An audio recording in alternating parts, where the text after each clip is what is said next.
Hey dudes, this is kind of a unexpected, pleasant surprise. I didn't think this thing would be here for several more weeks. Tracking indicated like yesterday that it made it to the States, and then all of a sudden, wham, it's on the front porch. So, man, these days, it just doesn't really work out like this. But this is the Hirobo Invader. And just like what I assume is its older brother, I know virtually nothing about it.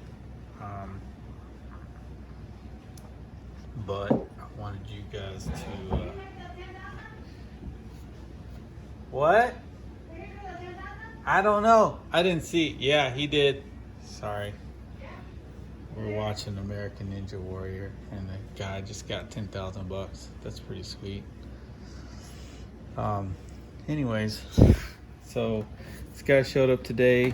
Seller indicated, I think it came from Hong Kong, or seller indicated it was brand new, and from what I can tell, aside from being built, obviously, they weren't mistaken. This guy has Zilcho marks from use on it. I'd seen some pictures online. I assumed that it was almost the identical car as the Alien. Things look a little different inside. We can take the bodies off here shortly, but for the most part inside, all I can tell is that it doesn't have that curved top deck plate, and I really don't know if it was supposed to come with it. This one just didn't, or what. But again, aside from adding a tiny bit of rigidity and maybe some places, additional places to mount your electronics, it doesn't really seem to serve much purpose. But okay, so one thing you can probably see right away is that the shocks are different. I can't tell if these are aluminum body shocks or shiny plastic. I would guess they're plastic, but they do appear to be a little bit bigger diameter anyways. And I will say, the suspension, I don't know what oil's in here or whatever, but this is a lot firmer, front and rear. So this is a, you could probably run some heavier electronics in here, and this one's definitely a little softer. So, it is what it is. Those springs look a lot beefier than the ones on this guy. The other thing I notice is that the shock towers, front and rear, and in fact all of the metal brackets, including this little steering linkage, and in the back here, it's anodized a different color, and it does also look like it could be a little bit thicker. If I have my calipers, hold on one second.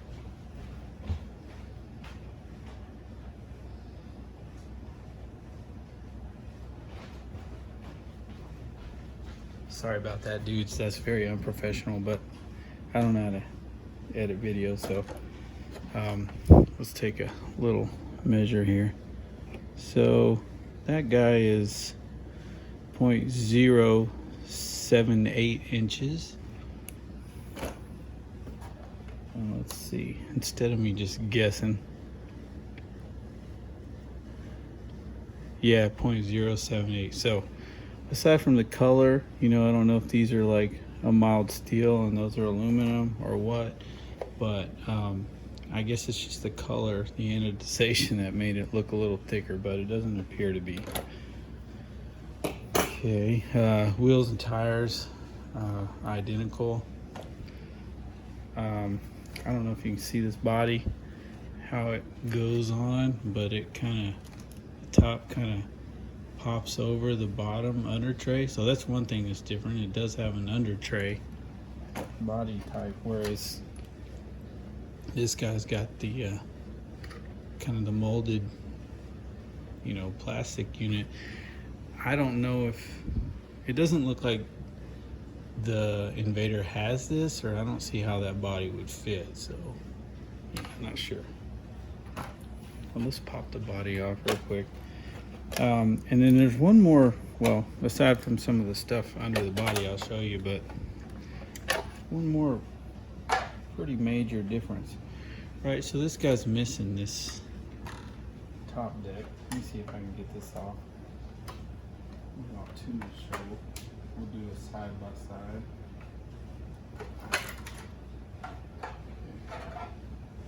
So those bodies are quite a bit different, right? But they both have like a, I don't know, something you might have thought we'd all be driving by now, back in the 80s. Look to them.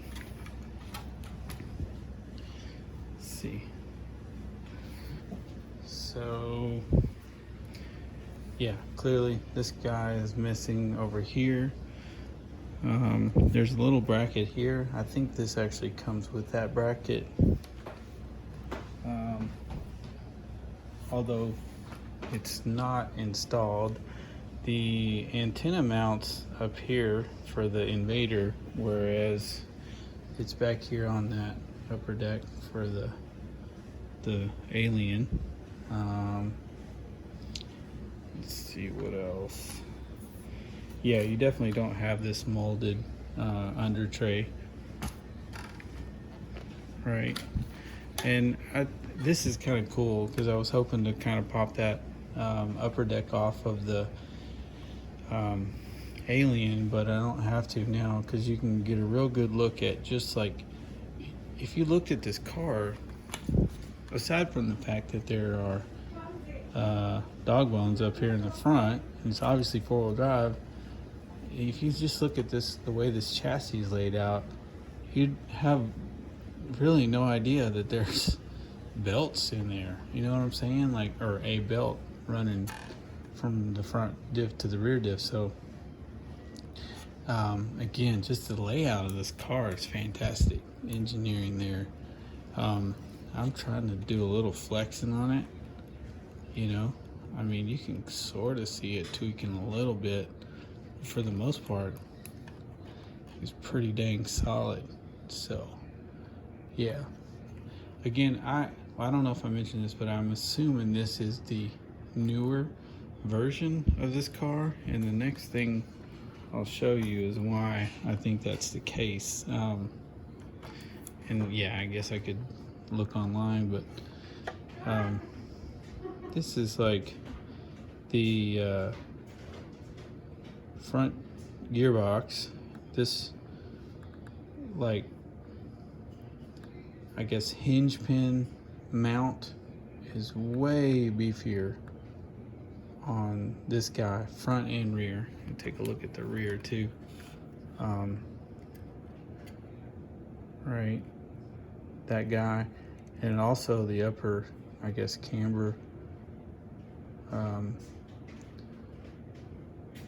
or upper suspension arm, upper camber arm, or link mount. So keep that in mind. If we look at this one, I wish I could do a side by side. Maybe we can.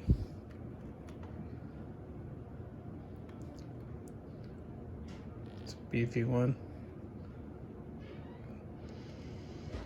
I mean, it's not super substantial, but just look at all that extra material on the other side, you know, outside of the hinge pin. And also they filleted the corners way more, especially on that camber linkage. See the filleting there. But anyhow, yeah, so I'm saying this guy appears to come stock with what I later discovered to be kind of the upgrade gearbox halves that came with the Alien kit. I don't know if I'll install these or not, even though, you know, there appear to be stronger, different plastic as well. I'm not gonna really run the car again, more than likely, so just doesn't really seem necessary. But yeah, apparently these are, you can tell, yeah, this is definitely maybe one of those fiberglass reinforced or something, nylon or something, versus the plastic on the Alien. Seems almost a little bit more like Tamiya plastic. Way to go, buddy. It's all right. And then it came with extra, you know, rear uprights, front knuckles. I wish I could pop one off to show you side-by-side comparison, but apparently this is a upgrade. And then got a different material gear set also. I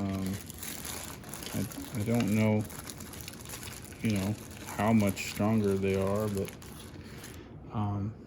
the other kind of bonus here is that I got an extra pinion with the Alien kit, and this guy didn't come with a pinion, so that will come in handy. Looks like a counter gear in here as well, but yeah, I don't know what material this is versus what's in the stock unit. But the upgrade kit kind of came with different hinge pins as well. They all have the little E or C clips, whereas the original units kind of have like a little, almost like I'd call like a little cotter pin. But yeah, so yeah, that's all I know so far about the cars. This one I don't plan to drive. There's really, I don't, you know, no real reason. It's not gonna, the way I drive, it's not gonna perform any better or worse than the Alien did. And but yeah, I just wanted you guys to get a good look at it. If there's anything else you want to see or know about it, just say the word. Also, you can kind of see the steering unit a little better with everything out and no servo attached. I don't know that I don't really, I'm assuming this came with a servo mount that was supposed to fit in there. I'm sure I can come up with something, but yeah, I didn't see one in the box. But maybe it also came with a wing and a wing mount kit, so maybe there's something for a servo in there. But that's what we got so far. That's the Hirobo Invader, and yeah, may get electronics in it at some point, or more electronics in it, but otherwise that may be the last time you see this pretty girl. All right, dudes, y'all take care, and we'll see you next time.